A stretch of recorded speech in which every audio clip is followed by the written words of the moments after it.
नमस्कार, मैं Sangeeta from learn hub, the free learning platform, जहां आप पढ़ सकते हैं math science SST absolutely free at learnhub.com।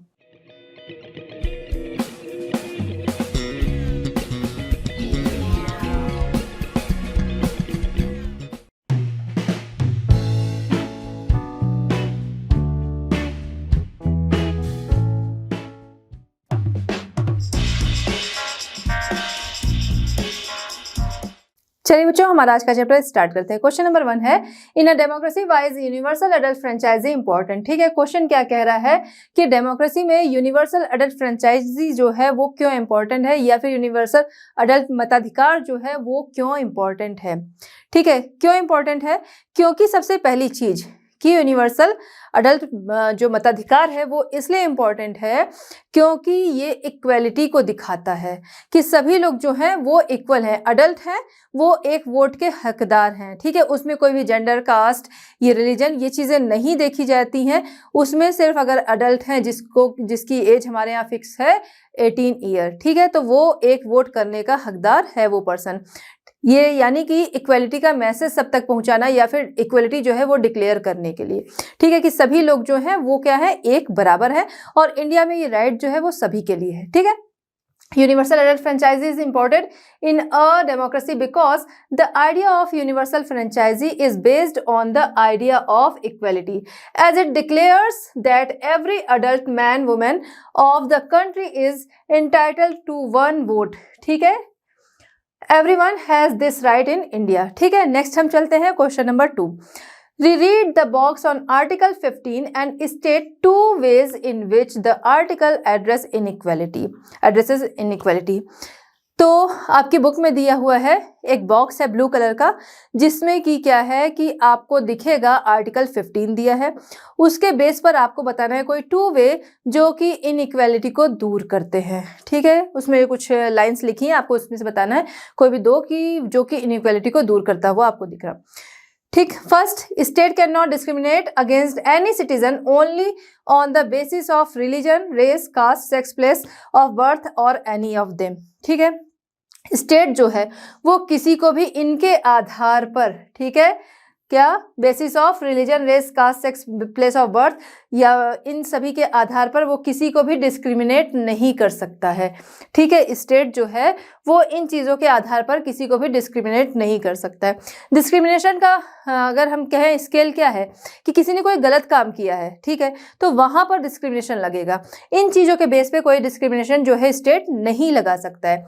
Next हम देखेंगे सेकेंड क्या है आर्टिकल 15 के according, any citizen on grounds only of religion, race, caste, sex, place of birth shall not be subject to any disqualification, liability, restriction or condition in respect of access to shop, public restaurant, hotels and place of public entertainment।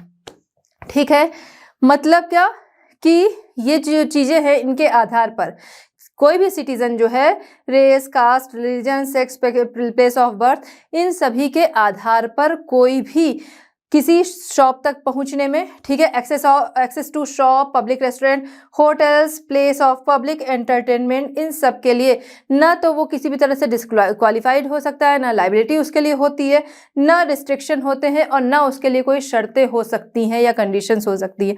ठीक है, आपको समझ में आ रहा होगा कि किसी भी शॉप पे, प्लेस पे, कोई रेस्टोरेंट है, ठीक है, पब्लिक एंटरटेनमेंट वाली जगह है, उन जगहों पर इनके आधार पर किसी के लिए भी कोई रोक जो है, रिस्ट्रिक्शन जो है वो नहीं होता है, क्योंकि सभी क्या है, इक्वल है। What do you understand by the term all persons are equal before the law? Why do you think it is important in a democracy? Question क्या कह रहा है? क्वेश्चन कह रहा है कि आप इससे क्या समझते हो, किससे जो टर्म है all persons are equal before the law, कानून के सामने सभी बराबर है, इससे आप क्या समझते हैं, और डेमोक्रेसी में ये क्यों जरूरी है आपके अकॉर्डिंग। ठीक है, तो चलिए देखते हैं।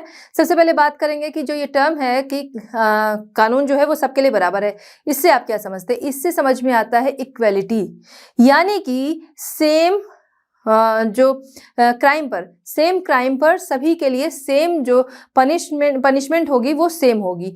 यानी कि चाहे कोई किसी भी पोस्ट पर हो, कोई बहुत ऊंची पोस्ट पर है, चाहे कोई बहुत नीची पोस्ट पर है, सेम क्राइम के लिए सेम दोनों तरीके से दोनों को पनिश किया जाएगा।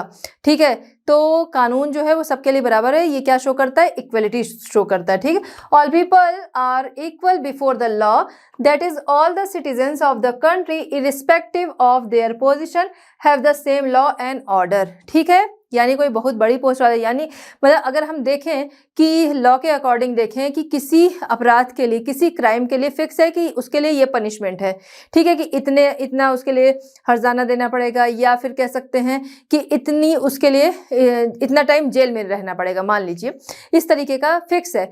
तो चाहे वो गलती जो है वो क्राइम जो है, चाहे वो क्राइम जो अपर पोस्ट पर है, ऊंची पोस्ट पर है, वो चाहे जो नीची पोस्ट पर है, सभी के लिए उस क्राइम के लिए सेम पनिशमेंट होगा, ठीक है। इसीलिए ऐसा कहा गया कि कानून जो है वो सभी के लिए बराबर है। Law is equal for all religion, caste, gender and region, ठीक है। लॉ जो है वो सभी के लिए बराबर है, चाहे किसी भी रिलीजन से आता है, रीजन से आता है, जेंडर, कास्ट किसी से भी आता है, लॉ सबके लिए बराबर है, ठीक है।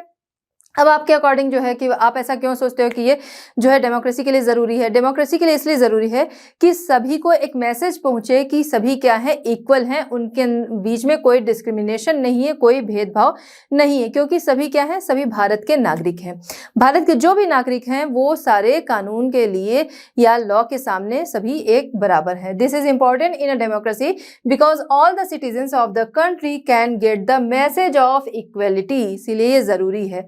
The message can be received that there is no discrimination with anyone in the country. Country में किसी भी के साथ कोई डिस्क्रिमिनेशन नहीं है। इक्वलिटी का मैसेज पहुंचाने के लिए ये जरूरी, क्योंकि कंट्री में सभी रह रहे हैं, कंट्री जो है वो सबसे मिलकर बनी है, इसलिए सभी क्या है, बराबर है, किसी के साथ कोई डिस्क्रिमिनेशन नहीं है। And everyone has equal importance before the law, ठीक है। तो सेम इंपॉर्टेंस सभी की है लॉ के सामने, कि जो क्राइम करेगा वो किसी भी कास्ट से आ रहा है, किसी भी जेंडर से आ रहा है, किसी भी पोस्ट पर बैठा है, सेम उसके लिए पनिशमेंट होगी।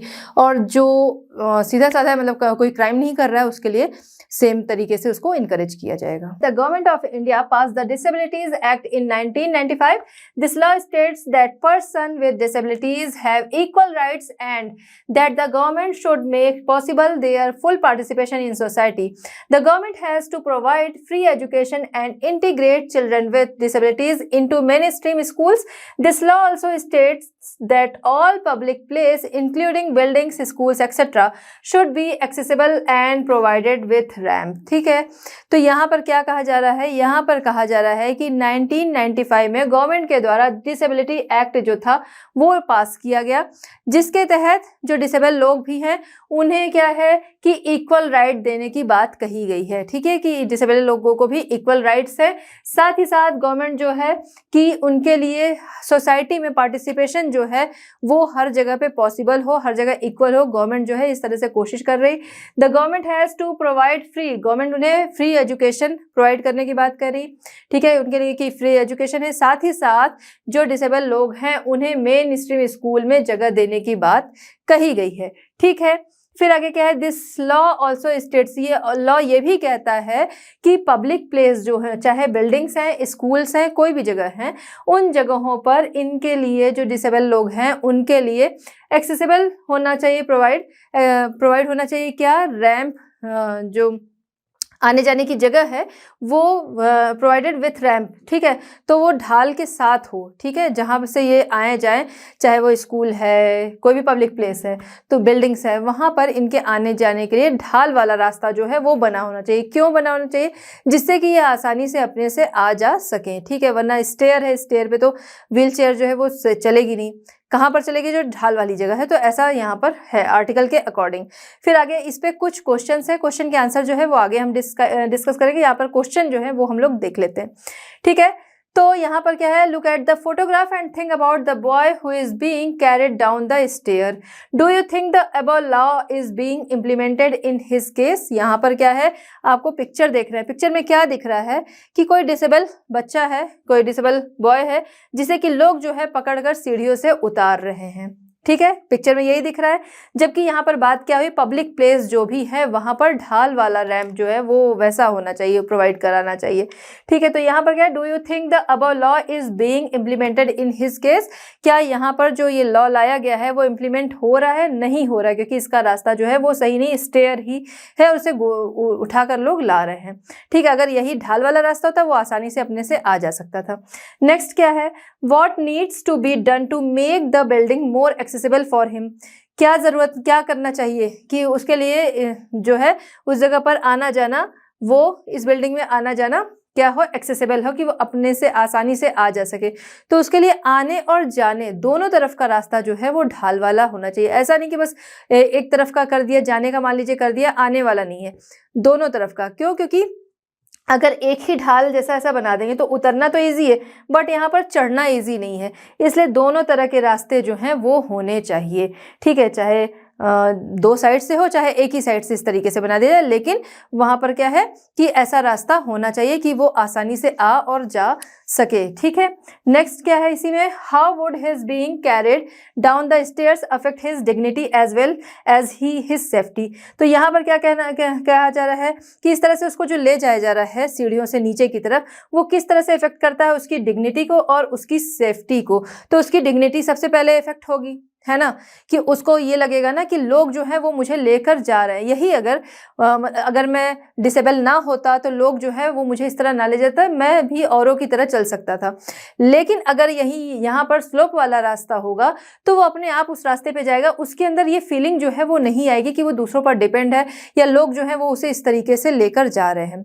दूसरा, उसकी सेफ्टी जो है वो भी खतरे में है, किसी भी समय डिसबैलेंस हो सकता है और ये जो बॉय है वो गिर सकता है। ठीक है, या उसे चोट लग सकती है, बाकियों को भी चोट लग सकती है अगर उस तरीके से लोग जो हैं उसको उतार कर ले जा रहे हैं। ठीक है, तो यहाँ पर इस क्वेश्चन के आंसर हो गए, आगे भी हम इसको डिस्कस कर लेते हैं। चीज क्या थी कि क्या इस केस में ये फॉलो हो रहा है? नहीं हो रहा है। No, in this case the above mention law is not being implemented. Second question क्या था? सेकेंड क्वेश्चन ये था कि इसके लिए क्या किया जाना चाहिए। ठीक है, कि वो उस बिल्डिंग में एक्सेसिबल सही से हो सके उसका आना जाना। There should be a sloppy way for him to enter the building easily, one for coming and one for going which can be easily access. ठीक है, तो जब आने जाने का रास्ता जो होगा सही होगा तो वो अपना उससे आराम से आ जा सकेगा। This is very wrong. ठीक है, जो उसके साथ किया जा रहा है वो गलत है। अगर इस तरह से किया जा रहा है तो क्या होगा, it will not bring a sense of self reliance in him as well as he will have a feeling and there is a fear of falling if the balance is disturbed। ठीक है, तो balance disturb हुआ तो उसे गिरने का डर भी और वो गिर सकता भी है। ठीक है, तो यहाँ पर ये आंसर जो है वो आपको समझ में आ गया होगा। तो बच्चों, इस तरह हमारा ये चैप्टर होता है कंप्लीट। मिलते हैं नेक्स्ट चैप्टर नेक्स्ट सॉल्यूशंस के साथ। लर्न हब फ्री है पर बेस्ट है।